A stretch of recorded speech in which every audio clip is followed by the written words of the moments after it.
Assalamualaikum warahmatullahi wabarakatuh. Salam sejahtera bagi kita semua. Shalom, Om Swastiastu, Namo Buddhaya, salam kebaikan. Yang terhormat, Pak Irfan Leonusa, selaku dosen mengampu mata kuliah Front-End Programming. Pada kesempatan kali ini, kami dari kelompok 3, dengan beranggotakan Bu Fris Medi, Hans Tobi Satyo, dan juga Aldian Yohanes, akan mempresentasikan website yang kami buat dengan mengambil ide dari Uniqlo bertemakan lifestyle. Pertama-tama, kita perlu memiliki Node.js, NPM, PostgreSQL sebagai database, dan juga Visual Studio Code sebagai code editor. Lalu kita clone the Uniqlo GitHub-nya dengan git clone ke link-nya, lalu cd ke Uniqlo-nya. Pertama-tama kita perlu run the backend environment-nya terlebih dahulu, sebelum install yang sudah dijelaskan di code ini. Lalu front-end environment yang udah ada, dengan lebih jelasnya ada di readme yang telah kami buat. Selanjutnya, file arsitektur yang kami pakai yaitu kita membaginya menjadi backend dan juga frontend. Dengan backend, folder-foldernya seperti ini, dan juga frontend dengan folder-folder seperti ini. Lalu pertama-tama kita perlu setting database-nya untuk mengkonekkannya ke PostgreSQL. Kita menggunakan library PG, dan juga ini pool-nya, kita mengambil dari inenv, dan juga kita create database dan table-nya. Kita npm run database. Selanjutnya kita migrate dengan contoh create table cards, lalu kita npm run migrate. Lalu ini untuk seed, dummy datanya seperti ini, kita npm run seed. Selanjutnya kita memiliki fitur-fitur CRUD. CRUD-nya sendiri kita memiliki ada 6, yang 3 awalnya kita pakai di user. Ada users, products, dan card. Dengan API-API-nya yaitu /user, /login, dan lain-lain, products, card, kita menggunakan /API di paling depannya. Lalu di admin kita juga memiliki users, products, dan card. Bedanya di sini kita menggunakan /API, /admin, dan juga pengecekannya di sysadmin dengan pengecekan seperti ini. Lalu kita menggunakan controller untuk AngularJS-nya, authentication controller. Dengan ini untuk clean code-nya, API URL, UI URL, dan home URL kita satukan menjadi satu cons untuk tidak ada redundancy data. Lalu untuk di HTML-nya, kita memanggilnya dengan ngapp myapp, dengan ngcontrol, authentication controller, dan juga ngSubmit ke scope-nya. Ini model untuk di scope-nya, dan juga klik untuk ke show passport-nya. Kita perlu script-nya, kita perlu panggil AngularJS-nya, app.js-nya, dan juga authentication control-nya. Ini tampilan front-end-nya. Selanjutnya akan dijelaskan oleh teman saya. Selanjutnya, saya akan menjelaskan tentang fitur-fitur tambahan yang kami tambahkan ke dalam website ini. Jadi, fitur tambahan ini ada untuk user dan untuk admin. Fitur tambahan untuk user ada sort by price, yang ada yang high to low dan low to high. Kemudian sort by size, A to Z dan Z to A. Kemudian search, filter price, min to max, filter size, dan pagination. Dan untuk admin sendiri itu ada search untuk user, search untuk produk, search card, kemudian pagination untuk user, pagination untuk products, dan pagination untuk cards. Setelah codingan untuk fitur tambahan untuk users, di sini kita menggunakan product controller, dan di sini kita inisialisasi dulu variabel filter untuk defaultnya 0 semua. Kemudian di sini adalah logika untuk mencari search ataupun filter produk,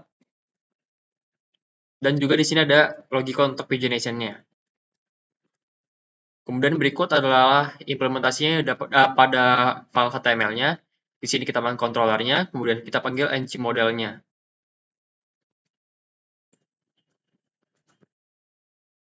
Setelah kode untuk fitur tambahan untuk admin, di sini kita pakai admin controller, dan di sini adalah contoh untuk search query untuk products.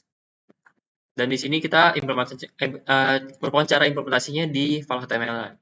Kemudian kalau user atau admin belum login, maka akan keluar pesan you need to login first to access the page, dan akan di-redirect ke login page seperti ini.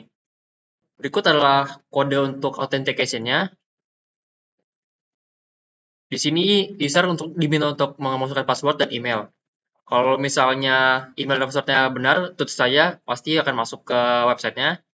Cuman kalau misalnya salah satunya salah, antara email atau passwordnya salah, pasti udah akan login failed. Dan di sini adalah implementasi untuk di file HTML-nya. Di sini kita panggil controller authentication controller-nya, kemudian ada ng submit, ng model, ng click, dan sebagainya. Di sini merupakan controller untuk backend-nya, di mana dicek dulu usernya apakah ada atau tidak dan sesuai dengan database atau tidak. Dan di sini ada session-nya, yang di atas ini udah untuk admin, di sini bisa lihat it is adminnya true, dan di bawahnya untuk user, yang dimana is adminnya false. Di sini original max age-nya 3,6 juta, atau di sini sederhananya 1 jam. Dan di sini karena menggunakan HTTP saja bukan HTTPS, jadi HTTP only true dan secure-nya false. Dan di sini terlihat bahwa emailnya sedang aktif. User siapa yang sedang aktif dan lihat emailnya. Selanjutnya demonstrasi akan dijelaskan oleh Hasso Besaccio. Baik, selanjutnya saya akan mendemonstrasikan hasil kinerja kelompok kami dalam pembuatan website. Pada tampilan pertama, kita akan diarahkan ke landing page halaman utama yang pada saat project UTS kemarin. Kita bisa scroll ke bawah langsung aja. Ada tombol card di sini yang mengarahkan ke landing page dari toko.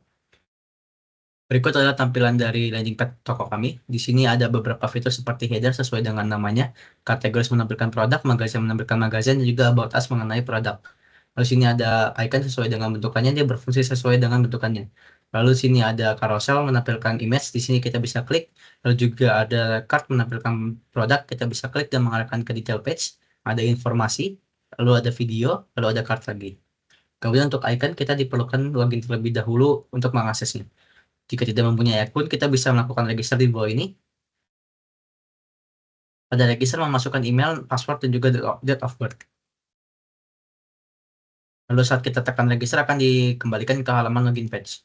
Lalu kita masukkan email yang sudah terdaftar. Setelah kita login, kita dilemparkan kembali ke halaman utama. Lalu kita kembali ke toko. Pada toko kita sekarang bisa mengakses icon-icon yang di atas ini. Pada kategoris, ini menampilkan seluruh produk yang kita punya. Lalu pada ini kita bisa melakukan fitur berdasarkan filter. Pada saat kita klik ini berdasarkan gender, berdasarkan harga, berdasarkan size. Di sini ada berdasarkan arrival on sale. Lalu kita bisa memasukkan harga secara manual. Lalu kita bisa filter berdasarkan ukuran. Lalu kita bisa mencari produk yang kita inginkan. Lalu pada saat kita klik produknya, itu akan menampilkan foto lebih jelas. Lalu ada nama produk, ada harga produk, ada rating, lalu ada size yang terdaftar, lalu ada deskripsi di bawah mengenai produk. Dan kita bisa melakukan tindakan share di sini untuk meng-share produk yang kita punya. Akan memberikan link ketika kita klik. Lalu kita bisa melakukan tindakan add to cart dengan cara memilih size, lalu tekan tombol add to cart.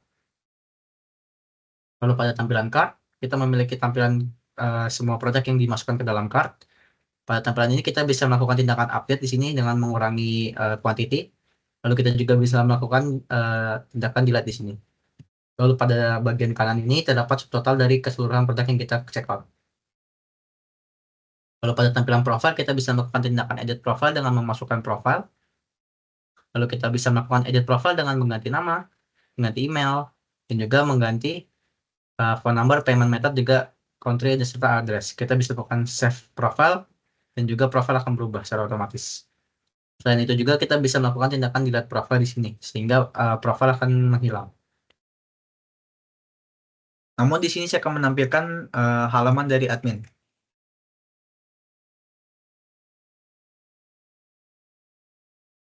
Ya, selanjutnya ini adalah tampilan admin dashboard. Di sini kita bisa melakukan manage user.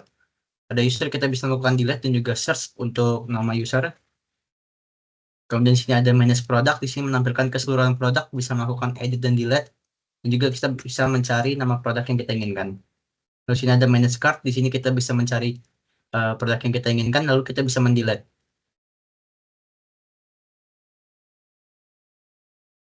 Demikian hasil presentasi kami mengenai kode dan juga demonstrasi. Mohon maaf jika ada kesalahan kata. Sekian dan terima kasih.